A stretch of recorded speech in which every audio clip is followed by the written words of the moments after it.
Bueno, vamos a comenzar el programa el día de hoy con la visita. Nuevamente está de regreso aquí con nosotros el jefe de la Policía de Indianápolis, el señor Bryan Roach, con quien vamos a platicar sobre diferentes temas. Pero vamos a comenzar con el tema que se quedó pendiente la semana pasada, que tuvimos aquí a la pareja de hispanos que fue víctima de acoso de una de sus vecinas, ataques racistas básicamente. Se trata de Luis Navarro y Miguel Ríos. La agresora, Vicky New, como ustedes saben, fue arrestada y tenemos alguna información nueva sobre esto. Ella recibió 2 cargos más, pero es por la misma situación, realmente bajos los cargos, pero salió ella bajo fianza y tiene su siguiente corte el día 18 de septiembre. Pero vamos a hablar con el jefe de la policía, Bryan Roach, acerca de esto, la actuación de la policía y otros temas también. Por supuesto, aquí le doy la bienvenida. Muchísimas gracias por venir. Thank you very much for coming back. Well, thanks for having me, Luis. I appreciate it.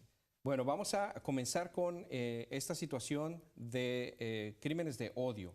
La pareja hispana, Luis Navarro y Miguel Ríos, que estuvieron la semana pasada aquí, fueron víctimas de acoso por parte de su vecina. Ellos recibieron amenazas de muerte por parte de Vicky New, su vecina, pero los policías no podían hacer más, no podían hacer nada porque no hay una ley. Es decir, no tenemos el estado de Indiana, no hay una ley que castigue los crímenes de odio. ¿Usted estaría de acuerdo, usted empujaría, ayudaría a pasar una ley de crimen de odio? So we have here last week Luis Navarro and her husband, Miguel Ríos, talking about this situation, the racist attack by her neighbor, Vicky New. Vicky New threatened Luis Navarro and Miguel Ríos to kill them, but the police officers were called there more than 30 times for a period of about a year and a half. But most of the police officers told Luis and Miguel that there was not much they can do because there is no hate crime bill in the state of Indiana. So even though somebody's threatening you to kill you, you can't do anything about it. Will you help to push a hate crime bill in the state of Indiana? Yeah, so you're correct. The state of Indiana is one of very few states in the nation that don't have a hate crime bill. There's been an attempt through the legislation to pass that several times. I've been supportive of that. I'm not sure why it doesn't get through, but I know they'll push again this year for that. A crime against anyone is horrible. Nobody should be victim. But at the same time, if you're doing it because of hate, in my belief, there should be an enhancement to that. And I think that's what most people believe. And in most states, there is that. So yes, I would be supportive of that. I would have to see the legislation. I don't know what form that would take. Typically, it could happen 2 ways, right? One, there could be a specific crime. Those crimes are also maybe hard to prove, right? You need some statements. You need to be clear on that the motive was hate. We track, even though there is no hate crime law here in Indiana, we as a police department track those. So when there's a report that the officer identifies as one motivated by hate, we track those for UCR or FBI purposes, and we report that each year. Let me translate that part for our audience. El jefe de la policía dice que sí, que él apoyaría este bill, esta legislación de crimen de odio, porque en el estado de Indiana es uno de los 5 que no tiene este tipo de legislaciones. Pero dice él que necesitarían obviamente revisar que es un poco difícil perseguir este tipo de situaciones porque puede ser que el crimen de odio no sea realmente por motivo de odio, pero él dice que cualquier crimen es malo, es horrible, pero cuando se trata de un crimen de odio, obviamente es mayor el problema.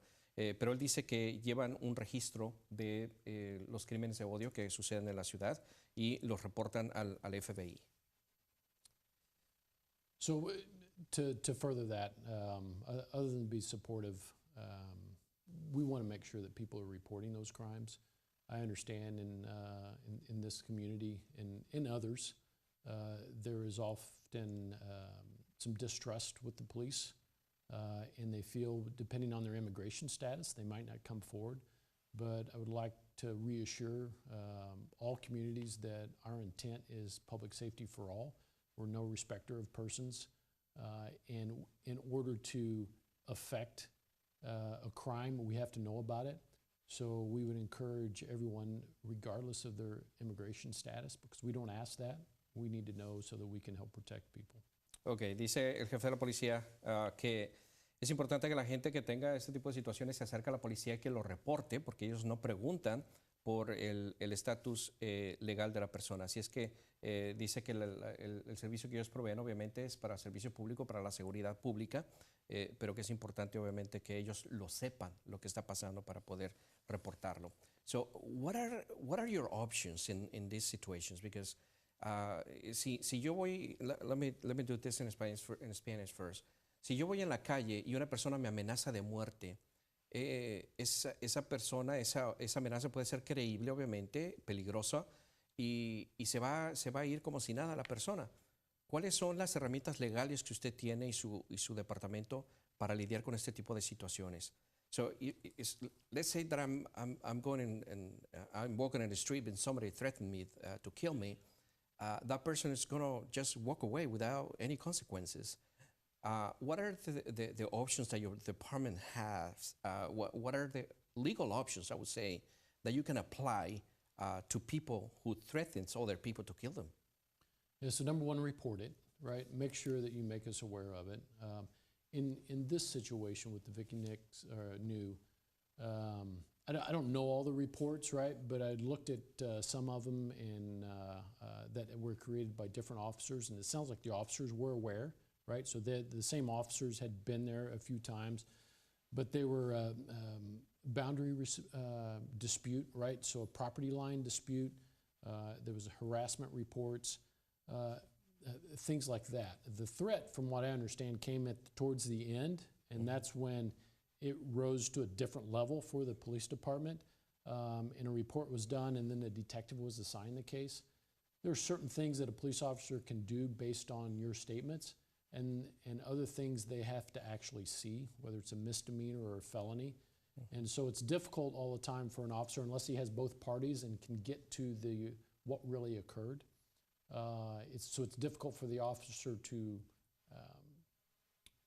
take an action at that moment. Sometimes those things, those statements, and both parties need to be interviewed by a detective, and that put together. Then you have the prosecutor's office that determines whether to file charges or not. And so there's always this discussion between our detectives and a prosecutor as to whether it's an arrestable offense or not. And that's what happened in this case. The report was done maybe a couple days before. An officer gets it assigned to a detective. Detective then comes back out. There's video evidence of it. Goes to the prosecutor. Prosecutor makes a decision, file charges. They file a warrant, and then we were able to arrest her. And so it's not as easy all the time, but just someone, giving us a statement like, hey, they said that they were going to kill me. Typically, what she was arrested for was battery and also trespass, I think, because she had been told to leave. Even the officers had told her to leave prior. Most people don't know that we've got to have that first. There has to be an incident before, and then the second time after we've told them, then the second time we can make an arrest. So, long-winded answer, I'll let you interpret some of that. Sí, el jefe dice que, necesitan ellos, es un poco complicado para ellos porque obviamente necesitan primero revisar que el caso haya sido llevado para un detective, que en el caso de esta pareja, se hizo desde hace fueron varias veces las que los acosó a ellos y amenazó de muerte, pero en este caso dice que hubo un video. Fue casi al final del caso fue un detective que fue asignado al caso y para investigarlo, pero dice que hay tiene que investigar, hablar y entrevistar a las dos partes para poder determinar si el fiscal va a presentar cargos en estos casos. Así es que no, dice él que no es algo fácil. Chief, let me jump to the second topic that we have here. Could I say one more thing? Yes, absolutely. About this case. So relationships are big within our police department, and we're trying to get better at those officers that are running those beats to know the people that they're patrolling and the people that they're serving. So if there isn't a comfort level of calling 911 or calling the non-emergency number, please get to know that beat officer. We're really pushing our beat officers to get to know the people, but that's got to be a two-way communication. I also know that here in the next few months, you're going to have a representative from our police department here talking about different things, police work, and hopefully that will build a relationship to where if they don't feel comfortable calling 911, they'll talk to their beat officer or they'll talk to someone like Officer Perry or Officer Diaz. Okay.